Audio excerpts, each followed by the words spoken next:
Hello, Mirror Bearers. Today's episode is about something that hasn't sat right with me for a long time, which is the way that we talk about narcissism as a society. And it hits hard because I used to wonder if I was a narcissist. And I would constantly be questioning the intentions of the people around me.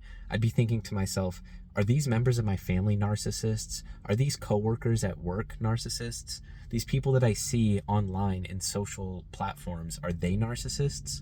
And I couldn't tell if my labeling was correct or if I was just projecting these labels onto them. And that's when I realized the deeper issue. Most people, including myself, are not actually using the correct definition of narcissism.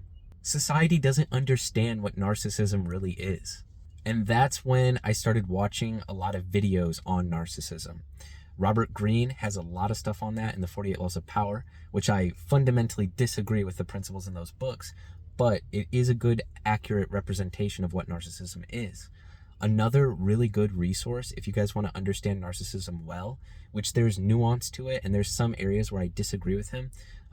If you start watching some stuff from Sam Vaknin, you guys will probably come to a lot of understanding. So the way that society defines narcissism is mostly wrong.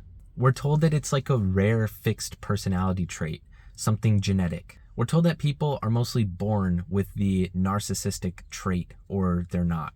We're told that these people are just very egotistical, like self-absorbed, selfish monsters. But there is a different definition that I think works a lot better functionally, and that's this definition. Narcissism is when someone trades their real self in pursuit of a false image.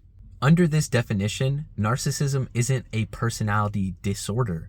It's an adaptive trait to society. Society rewards and perpetuates narcissism on a mass scale. Every system that I've been a part of, whether it's my workplaces, my family, my friendships, or my online groups, they all seem to reward a very specific type of behavior, a specific image, a specific way of performing.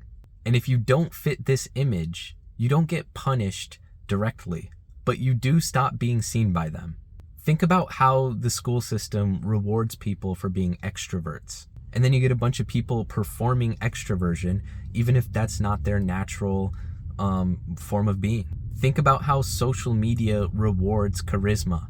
If you put on a charismatic front, you just get more views. You get more reposts. Think about how work cultures reward dominance over like empathy or truth. Society likes it when you can dominate, when you can be clever and put someone in their place. People find that satisfying. So there's a huge social incentive to becoming dominant. And these false images that we create, it's not really who we were. It's things that are conditioned into us. We're not born narcissists. We're conditioned into it. Let me give you guys an example. Picture a teenage girl. She really doesn't know who she is yet. She dresses very plainly. She's innocent. She says her thoughts as they come. She's just very genuine. She wants friends. She goes to school and she hopes that a group of people will come and make friends with her. And then one day at school, she's invited to a friend group.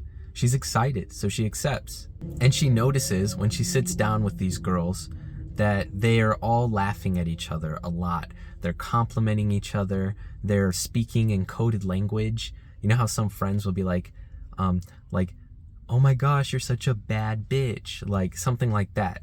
They're speaking to each other in coded, like group language. They don't criticize her for being who she is. She's allowed to sit with them. She's allowed to be simple. She's allowed to say normal things that are on her mind. They don't criticize her for that, but they don't compliment her for it either. They compliment each other for the way that they're dressing. They're like, oh my gosh, your outfit slays today. But they don't say that to her. And with time, that makes her become insecure. She starts thinking that she's not enough to fit in with the group. So she changes herself. She wants the same validation that they're giving to each other for them to give to her too. So she changes her clothes, she changes her voice, she changes her mannerisms, like the coded language that she uses. It's all changed. And by the end, she's no longer herself. She's a false image. She is a narcissist. The things that she says and the meaning behind the things that she perpetuates, none of that is actually her anymore. It's a false, fake created image that she had to create to fit in with the group. She stops being herself and she starts being something that these girls like. That's the start of narcissism. Not ego, not pride, but the fear of being excluded. And society wants to blame narcissists for not having a personality and for always just obsessing over image. But society is the same thing that creates the narcissists. We live in a society that values image over truth. You can be innocent, you can be kind and simple and clear, but that won't fit the societal expectations set for you. You can have great intentions and be given a bad reputation. And then through that bad reputation, you'll become insecure, and then you'll do behaviors to lose yourself, to gain a false image, and then that false image will be given a good reputation.